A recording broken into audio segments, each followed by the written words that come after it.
तो good morning everyone. Rajasthan school के live classes में आप सभी का स्वागत है। लास्ट क्लास में हम लोगों ने एक्सरसाइज 6 स्टार्ट करी थी, लाइन एंड एंगल, रेखा तथा कोण इसे हिंदी में कहा जाता है। एक्सरसाइज 6.1 के कुछ क्वेश्चंस हम लोगों ने सॉल्व किए थे और बचे हुए क्वेश्चंस आप लोगों को होमवर्क में घर पे करने को दिए हुए थे। किसी भी क्वेश्चन में यदि आप लोगों को डाउट है एक्सरसाइज 6.1 में, किसी भी क्वेश्चन में, first, second, third, fourth, fifth और सिक्स, टोटल 6 क्वेश्चन थे। किसी भी क्वेश्चन में यदि आप लोगों को डाउट है तो आप लोग पूछ सकते हैं। बचे हुए क्वेश्चन आप लोगों को अपनी नोटबुक में कंप्लीट करना है। किसी बच्चे को कोई क्वेश्चन पूछना है? क्रिस, सारा, अजीम, अलीशा, कुछ क्वेश्चन पूछना है आप लोगों को एक्सरसाइज 6.1 में या नेक्स्ट एक्सरसाइज स्टार्ट करें? कुछ नहीं पूछना आप लोगों को? ठीक है, वेरी गुड। तो आप लोग जरूर से ये 6 क्वेश्चन अपनी नोटबुक में कंप्लीट कर लीजिएगा।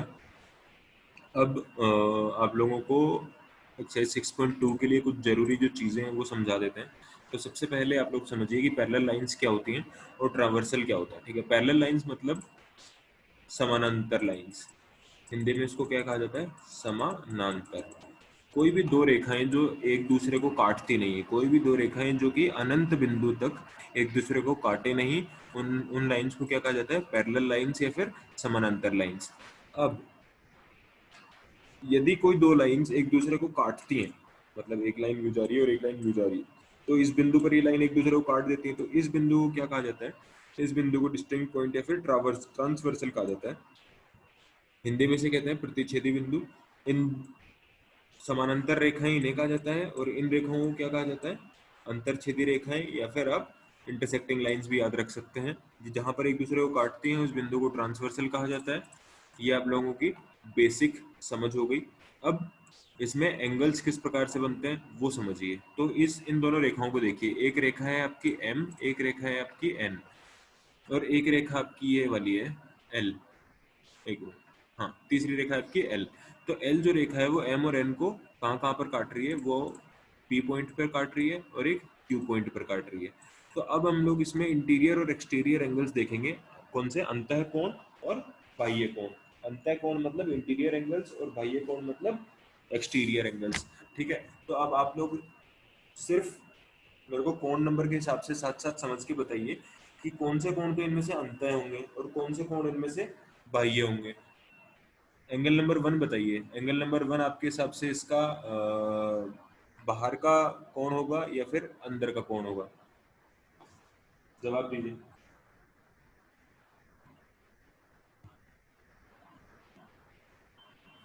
वही, जब भी दो या तीन रेखाएं काटती हैं तो जो स्ट्रक्चर बनेगी, एक अंदर की तरफ की स्ट्रक्चर बनेगी, मतलब इस प्रकार की एनक्लोज्ड स्ट्रक्चर, जैसे ये हो गई आपकी एक एनक्लोज्ड स्ट्रक्चर बनेगी, और एक बाहर वाले एंगल्स होंगे, जैसे ये बाहर का हो गया, ये बाहर का हो गया, ये बाहर का हो गया, ये बाहर का हो गया।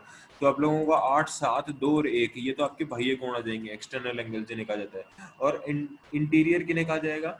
जैसे ऑल्टरनेट इंटीरियर मतलब एंगल 4 और एंगल 6, ये एक दूसरे के ऑल्टरनेट इंटीरियर एंगल कहलाते हैं। या फिर इन्हें हिंदी में अगर आप लोग समझना चाहते हो ना, हिंदी के वर्ड से अगर आप लोग समझ सको, तो हिंदी में इन्हें क्या कहा जाएगा बताइए? किसी भी बच्चे ने अगर नोटबुक में एक्सरसाइज 6.1 सॉल्व की होगी तो इतना समझ में आया होगा।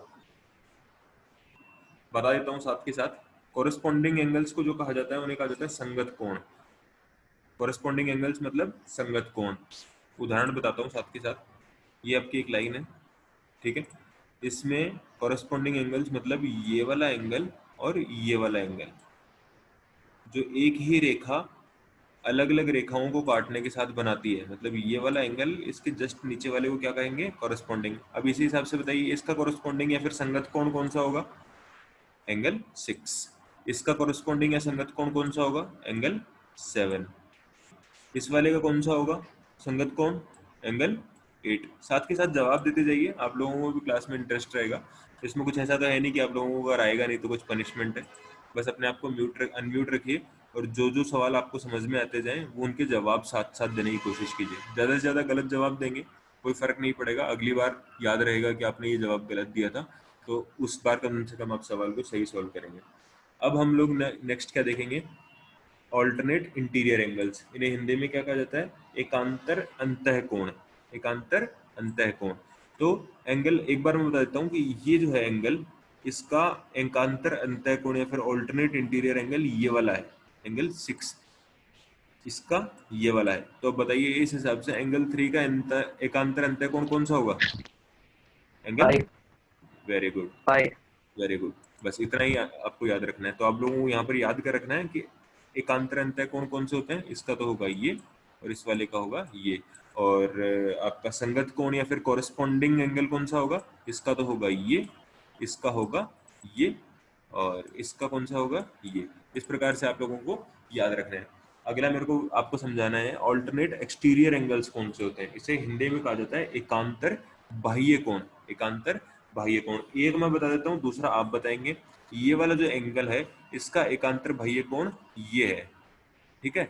इसका ये है, एकदम ऑपोजिट बाहर वाले। तो अब मेरे को ये बताइए इस वाले का कौन सा होगा? 8। Very good. इसी तरीके से आप लोगों को एकांतर बाह्य कोण या फिर ऑल्टरनेट एक्सटीरियर एंगल्स याद रखने हैं।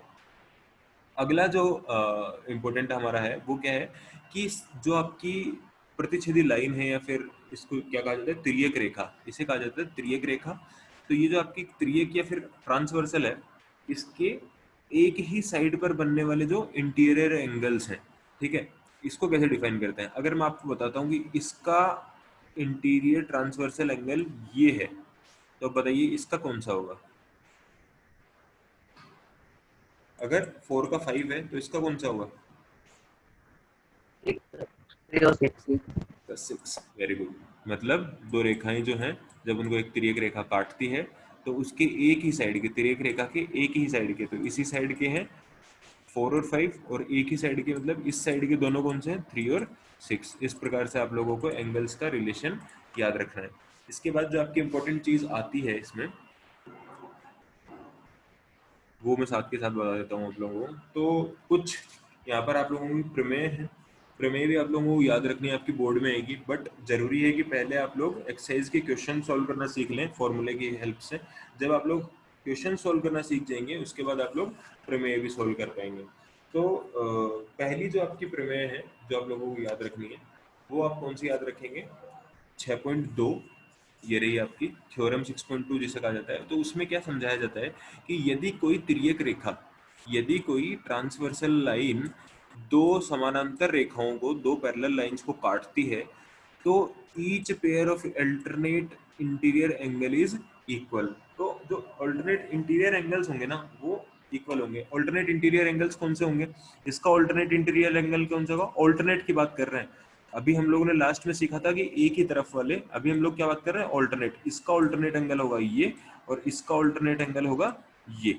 तो यहाँ पर क्या कहना चाह रहा है प्रमेय में कि जब दो समानांतर रेखाओं को एक तिर्यक रेखा काटती है, तो उनके जो ऑल्टरनेट इंटीरियर एंगल्स होते हैं वो इक्वल होते हैं। मतलब angle B Q R will be equal to angle C R Q.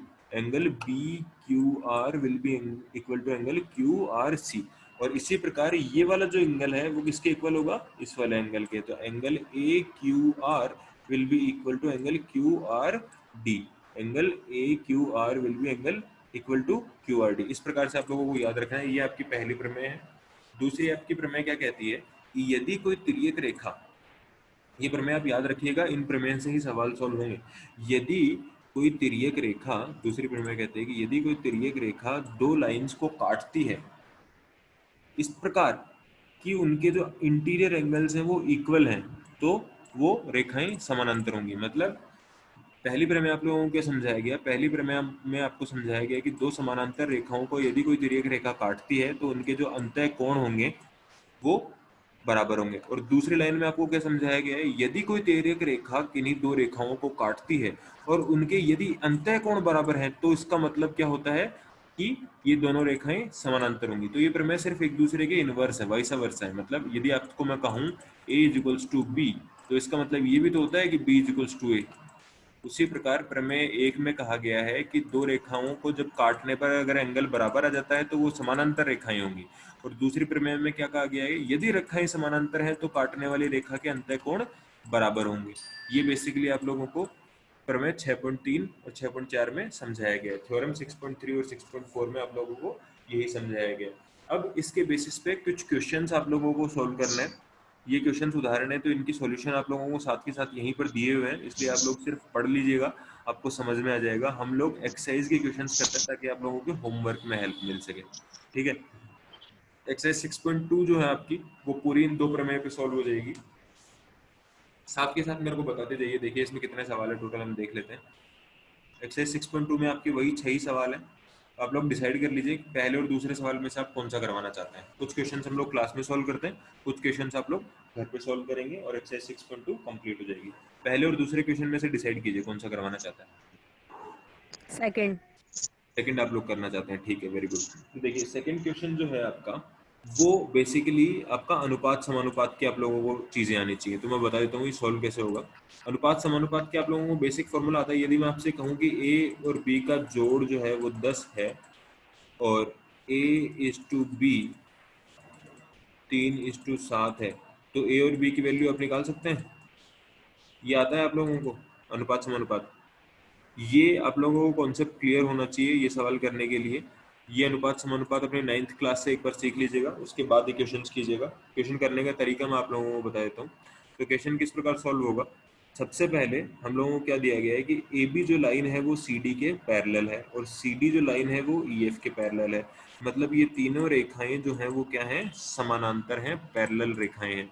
हमारी प्रमेय क्या थी कि जब किन्हीं दो या तीन समानांतर रेखाओं को एक तिर्यक रेखा, एक ट्रांसवर्सल लाइन काटती है, तो उनके जो अंतः कोण होते हैं वो बराबर होते हैं। अंतः ऑल्टरनेट एंगल्स, एंगल एक्स इसके बराबर होगा और ये वाला जो एंगल है वाई वो किसके बराबर होगा, इस वाले एंगल के। और ये जो एंगल है, देखिए साथ के साथ पहले दो दो रेखाओं के हिसाब से देखिए, सिर्फ पहले इन दो समानांतर रेखाओं को देखिए। इन दो समानांतर रेखाओं के हिसाब से ये जो एंगल है वो इसके बराबर होगा। ये हमारी प्रमेय कहती है। ये सभी बच्चों को समझ में आ गया। फिर हम लोग कंसिडर करेंगे ये दो समानांतर रेखाओं को। इन दो समानांतर रेखाओं में जो ये वाला एंगल है आपका, वो किसके बराबर होगा, इस वाले के। ठीक है, अभी आप मेरे को ये बताइए कि जब दो रेखाएं काटती हैं तो क्या आप लोगों को इतना समझ में आता है कि भाई ये जो एंगल है ये इस एंगल के भी बराबर होगा। कैसे, ये दो रेखाएं एक दूसरे को काट रही हैं, ये टोटल एंगल कितना है 360। इतना सभी को समझ में आता है। अगर मैं कहता हूं कि ये जो एंगल है वो है 80 डिग्री का, तो ये वाला एंगल आप कितना बताएंगे। अगर मैं आपसे पूछ लूँ कि ये वाला एंगल बताइए मुझे, तो ये वाला कितना होगा, बताइए। सही जवाब दे रहा है जो भी दे रहा है। अगर ये एंगल 80, 45। नहीं नहीं बेटा, ये एंगल अगर 80 है तो ये एंगल भी 80 होगा। ये एक दूसरे के ऑपोजिट एंगल्स हैं। जब दो ही रेखाएं एक दूसरे को काटती हैं तो हमेशा आप देखिए, इतना आपको देखने पर भी पता लगेगा ये जो आपका कोण है वो इस कोण के सदैव बराबर होगा और ये वाला जो कोण है वो इस कोण के सदैव बराबर होगा। कौन से के, ये वाला जो कोण है वो इस कोण के बराबर होगा। एक मिनट रुको, हेलो।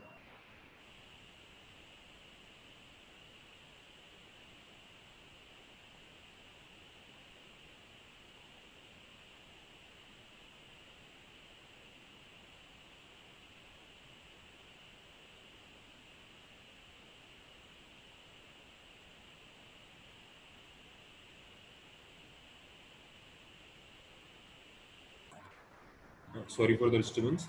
तो हम लोग कहाँ थे, हम लोग आपको समझा रहे थे कि जब दो रेखाएं एक दूसरे को काटती हैं तो ये वाला जो कोण है वो इस कोण के सदैव बराबर होता है और ये वाला जो कोण है वो इस कोण के सदैव बराबर होता है। इस प्रमेय के आधार पर आप लोग इतना आसानी से पता लगा सकते हैं कि ये वाला जो कोण है वो इस कोण के बराबर होगा और ये वाला जो कोण है वो इस कोण के बराबर होगा। ठीक है, क्यों, क्योंकि ये दो रेखाएं एक दूसरे को काट रही हैं। अब इसका आंसर हम लोगों से क्या पूछा जा रहा है, हमसे पूछा जा रहा है कि एक्स की वैल्यू निकालनी है। तो सबसे पहले तो आप ये बताइए कि ये जो एंगल है कौन से, ये पूरी रेखा है स्ट्रेट लाइन। स्ट्रेट लाइन है मतलब 180 डिग्री का टोटल कोण होगा। ठीक है, तो अगर ये एंगल x है तो ये वाला एंगल कितना होगा 180 माइनस एक्स। इतना समझ में आता है। ये पूरी रेखा है 180 की, ये एंगल x है तो ये एंगल कितना होगा 180 माइनस एक्स। प्रमेय से हम लोगों को क्या समझ में आता है कि जो ऑल्टरनेट इंटीरियर एंगल्स हैं उनसे एकांतर अंतः कोण वो बराबर होते हैं। ये दो समानांतर रेखाएं हैं, ये एक तिर्यक रेखा है, इस हिसाब से ये जो कोण है वो इस कोण के बराबर होगा। ये हम लोगों ने प्रमेय में सीखा था। अगर ये कोण इस कोण के बराबर होगा तो y की वैल्यू किसके बराबर हो गई? y की वैल्यू हो गई 180 माइनस एक्स के। मतलब x plus Y is equals to 180। और इसी प्रकार अब अगली इक्वेशन क्या हम लोग निकालेंगे? यहां तक समझ में आ गया? x plus Y is equals to 180, ये हम लोगों ने अभी तक निकाल लिया। अब ये बताइए कि ये दो रेखाएं हैं एक दूसरे को काट रही हैं, ये एंगल अगर y है तो ये एंगल कितना होगा? ये एंगल भी y होगा, ठीक है। ये एंगल अगर y होगा, और अब ये ध्यान रखिए कि जो CD है और EF है ये दो समानांतर रेखाएं हैं, इसको ये एक तिर्यक रेखा काट रही है, तो एकांतर अंतः कोण कौन कौन से होंगे? ये वाला कोण और ये वाला कोण दोनों एक दूसरे के बराबर होंगे।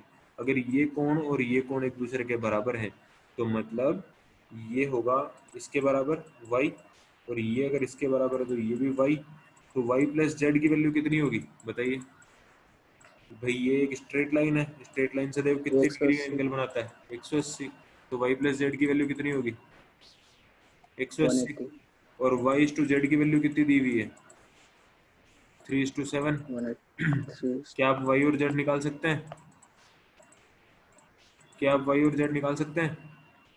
अभी आप लोगों को बेसिक समझाया गया था अनुपात अनुपात में, अगर a प्लस बी की वैल्यू आप लोगों को दी हुई हो और a इज टू बी आप लोगों को दिया हुआ हो तो a और b आप लोग निकाल सकते हैं ना आसानी से। उसी प्रकार से आप लोग यहाँ पर y और z निकाल सकते हैं आसानी से। अगर एक बार आपके पास y की वैल्यू आ गई, अगर एक बार आपके पास y की वैल्यू आ गई तो हमारे पास पहली इक्वेशन क्या निकाली थी हमने? x plus Y is equals to 180, ये थोड़ी देर पहले निकाली थी। उसमें आप लोग y की वैल्यू पुट करेंगे तो x की वैल्यू आंसर में आ जाएगी। कैसे आएगी? साथ के साथ अब अनुपात समानुपात वाली भी अपनी जो थ्योरी है वो भी रिवाइज कर लीजिए, पहले खुद कोशिश कीजिए फिर हम लोग सॉल्व करते हैं। यहाँ पर आप लोगों को दिया हुआ है कि y प्लस जेड बराबर 180 और y इज टू जेड बराबर 3:7। इतना समझ में आ गया सभी बच्चों को? हाँ और ना में जवाब दीजिए। Yes sir. जेड यस को सर। उधर भेजेंगे, जेड को सॉरी जेड को अगर उधर भेजेंगे तो y की वैल्यू कितनी आएगी? 3z/7। ये भी समझ में आता है सभी को? अगर z को इधर भेज देंगे तो मल्टीप्लाई हो जाएगा 3z, तो ये क्या हो जाएगा? y is equals to 3z/7। हो जाएगा कि नहीं हो जाएगा? हो जाएगा ना? अब ये जो y की यस सर। 3z/7 वैल्यू है यस सर। इसको आप इस इक्वेशन में पुट कर दीजिए। तो यहाँ पर जब आप पुट करेंगे तो क्या बनेगा? 3z/7 plus Z is equals to 180। ये एक नॉर्मल इक्वेशन है जिसे रैखिक समीकरण कहा जाता है। इसे आप सॉल्व करना जानते हैं। 7 को आप लोग एलसीएम ले लेंगे, 7 को अगर एलसीएम लेंगे तो यहाँ पर बन जाएगा 3z plus 7z is equals to 180। 7 को उधर भेज दीजिए, 7 को जब उधर भेजेंगे तो बनेगा 180 गुना 7, और 3z प्लस 7z कितना हो जाएगा? 10z। तो 10z is equals to 180 into 7। 10 को नीचे भेज दीजिए, डिवाइड कीजिए तो इससे जीरो कट जाएगा। z is equals to 18 into 7। ये आपके पास z एंगल की वैल्यू आ गई। अब आपकी ये वाली इक्वेशन थी उसमें इसकी वैल्यू पुट कर दीजिए, तो आप y की वैल्यू निकाल सकते हैं। y की वैल्यू कितनी आएगी? y की वैल्यू आएगी, z का पक्षांतरण कर दीजिए, z को इस तरफ भेज दीजिए इक्वल के, तो ये नेगेटिव होके जाएगा। अगर ये नेगेटिव होके जाएगा तो y की वैल्यू क्या आएगी? y is equals to 180 minus 18 into 7। बताइए 18 इंटू 7 कितना होता है? 126। 18 का पहाड़ा तो याद होना चाहिए आप लोगों को। तो ये हो गया 126, और 180 माइनस अगर 126 करेंगे तो कितना आंसर आएगा हमारा? 54। तो आपके पास अभी इक्वेशन से क्या आ गया? y की वैल्यू आ गई 54 डिग्री। और पहली पहली हमारी समीकरण क्या थी? x प्लस वाई बराबर 180 डिग्री। क्वेश्चन में क्या पूछा गया है? x कैसे निकालेंगे? y की वैल्यू 54 यहाँ पे रख दीजिए और उसको उधर भेज दीजिए, तो 180 माइनस 54 कितना आंसर आया? बताइए कितना आंसर आया? 126 डिग्री। इस प्रकार से आपका सेकंड क्वेश्चन सॉल्व होगा। फिर से एक बार रिवाइज करा देता हूँ, बहुत ही ध्यान से सुनिएगा। कॉन्सेप्ट क्या लगाया है हम लोगों ने कि जब दो रेखाएं एक दूसरे को काटती हैं तो ये वाला जो कोण है वो सदैव इस कोण के बराबर होता है, ये वाला जो दो कोण है वो सदैव इस कोण के बराबर होता है। ये तो हम लोगों ने पहला कॉन्सेप्ट लगाया। फिर हम लोगों ने दूसरा कॉन्सेप्ट क्या लगाया कि ये जो एंगल है वो किसके बराबर है, इस एंगल के। क्यों? क्योंकि हम लोगों ने प्रमेय 6.2 में सीखा, और ये वाला जो एंगल है वो इस एंगल के बराबर है। ठीक है, ये दो प्रमेय के आधार पर क्वेश्चन नंबर 2 हम लोगों ने सॉल्व कर लिया। नोटबुक में इसे समीकरण बनाकर तमीज से लाइन बाय लाइन सॉल्व करेंगे तो आप लोगों को भी समझ में आ जाएगा। अब अगर आप लोगों को लिखना ना आता हो कि किस प्रकार से लिखना है तो आप कहाँ से देखेंगे? ये जो उदाहरण ऊपर सॉल्व किए हुए हैं इसमें पूरी लाइन दी हुई है इस प्रकार से। जैसे ये जो क्वेश्चन है वो इक्विवेलेंट ही है कि y प्लस जेड बराबर 180 लिखना है, फिर आप लोगों को y को पक्षांतरण करके भेज देना है। देन आप लोगों को यहाँ पर उसका लिखना है कि ये एकांतर अंतः कोण है अतः एक दूसरे के बराबर होंगे, दोनों का योग 180 होगा और पक्षांतरण करने पर आंसर आ गया। इस प्रकार से क्वेश्चन के आंसर्स लिखने। क्वेश्चन नंबर 3, 4 और 5 में से एक डिसाइड कर लीजिए कौन सा आप लोगों को यहाँ क्लास में करना है और कौन सा आप घर पे करना चाहेंगे। क्वेश्चन नंबर 2 में डाउट है कि आप लोगों को ये समझ में आ गया?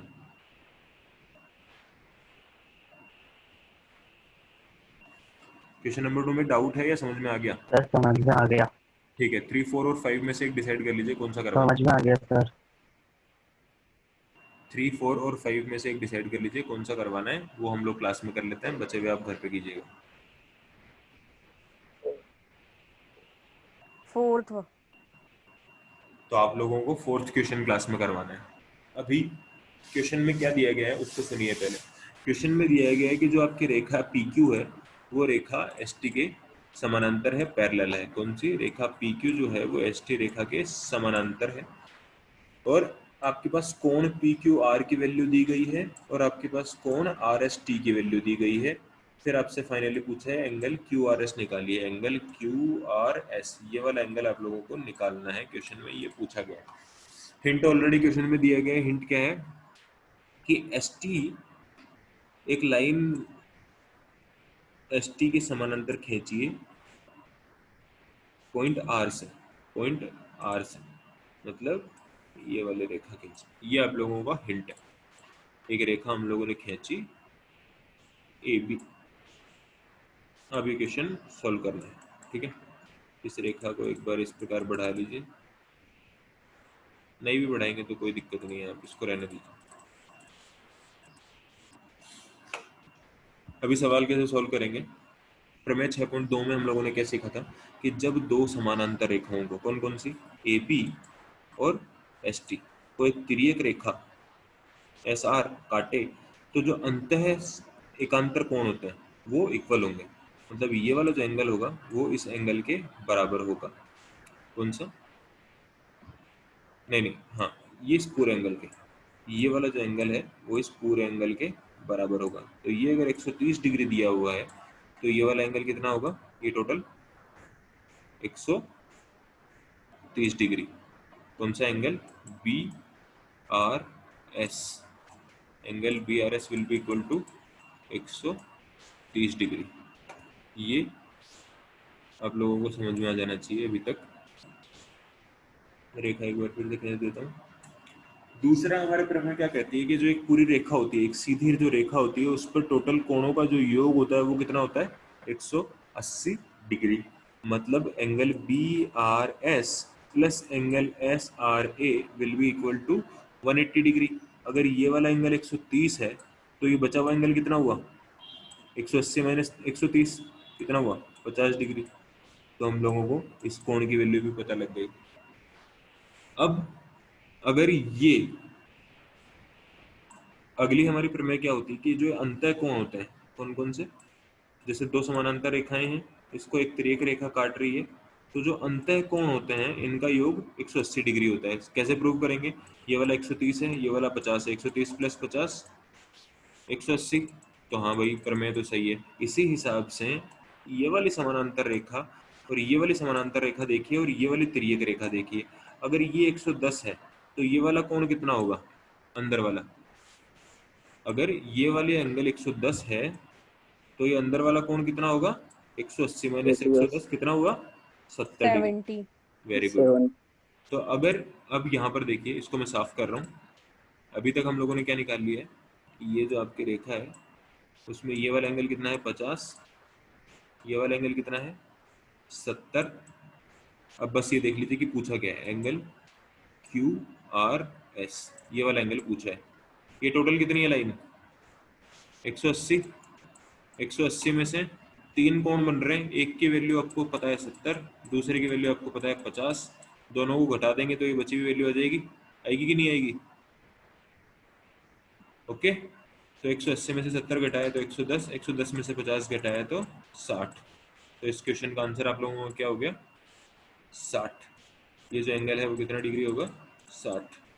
देखिए रेखा और कोण के जो क्वेश्चंस होते हैं ना वो बहुत ही आसानी से आप लोग सॉल्व कर सकते हैं। प्लस इनमें फायदा क्या होता है कि इसमें चांस नहीं होता है कि आप सवाल गलत करेंगे। आप लोगों को जो कोण है उसकी वैल्यू आएगी, आप उसको चित्र में देखकर पता लगा सकते हैं कि मेरा आंसर सही निकला है या गलत निकला है।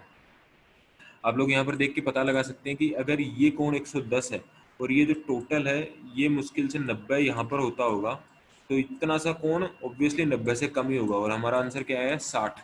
तो इस प्रकार से आप अपने आंसर की चेकिंग भी कर सकते हैं बिना देखे और आप लोगों को पूरे में से पूरे नंबर इन क्वेश्चन में मिलते हैं। क्वेश्चन नंबर 5 और 6 में से यदि कोई क्वेश्चन आप लोगों को करवाना है तो पूछ लीजिए।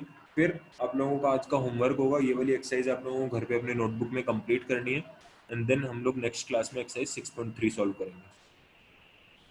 बताइए 5th और 6th में से 6 कोई करा सवाल? दो। 6 सिक्स। 6 बताना 6। ठीक है 6th बताते हैं। तो 6th के लिए आप लोगों को सबसे पहले तो क्या समझ में रखना है कि प्रमेय क्या थी हमारी।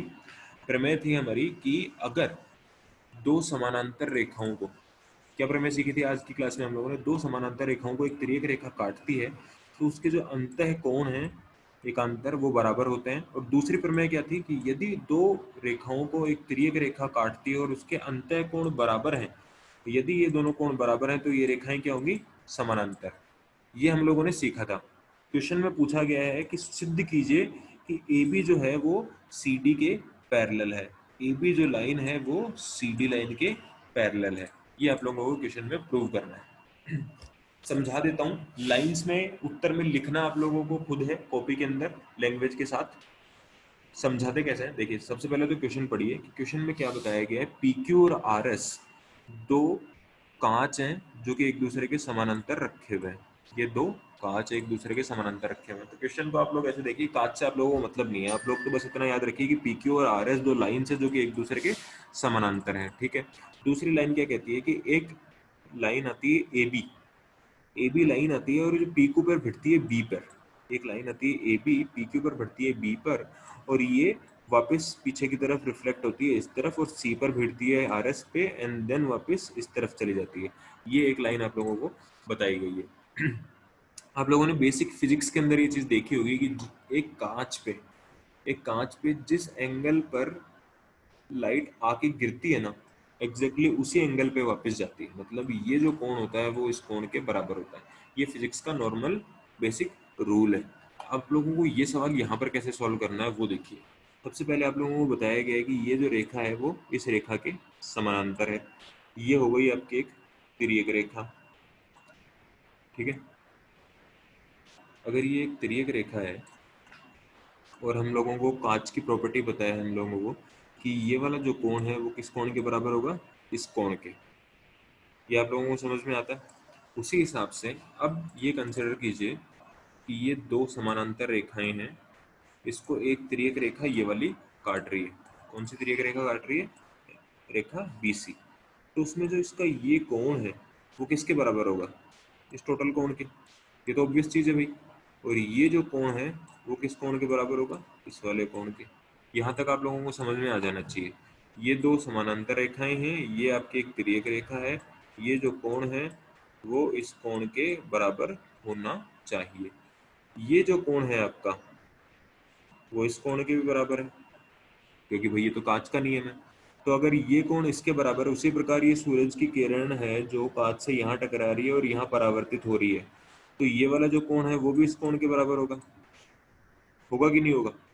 अगर हम लोगों ने बोला कि ये कोण इस कोण के बराबर है तो ये कोण इस कोण के भी बराबर होगा। तो अब हम लोगों को ये मान लीजिए कि अगर मान लीजिए इस कोण की वैल्यू 45 है तो इतना समझ में आ गया है कि ये भी 45 है, ये भी 45 है, ये भी 45 है और ये भी 45 है। ठीक है।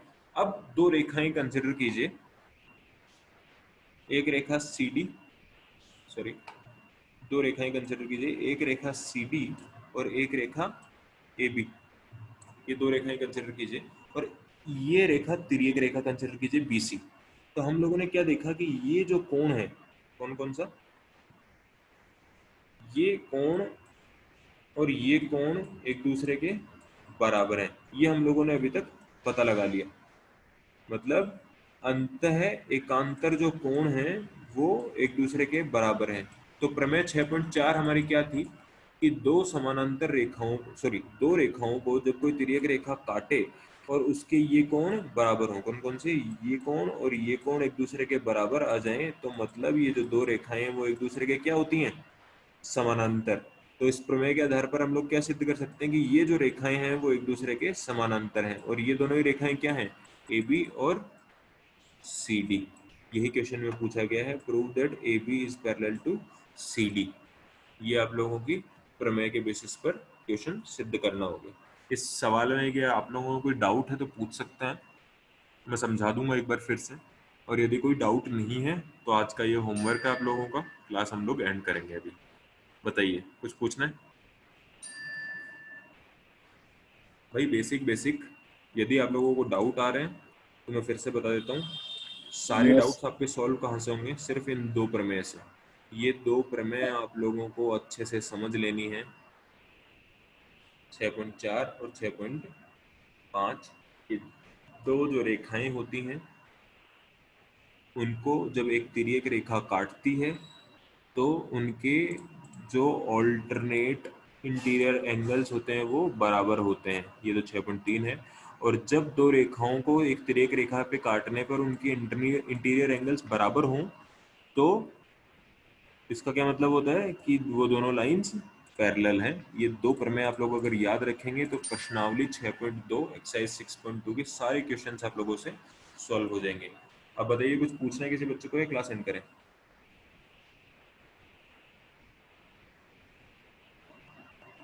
बोलिए। ठीक है, फिर क्लास एंड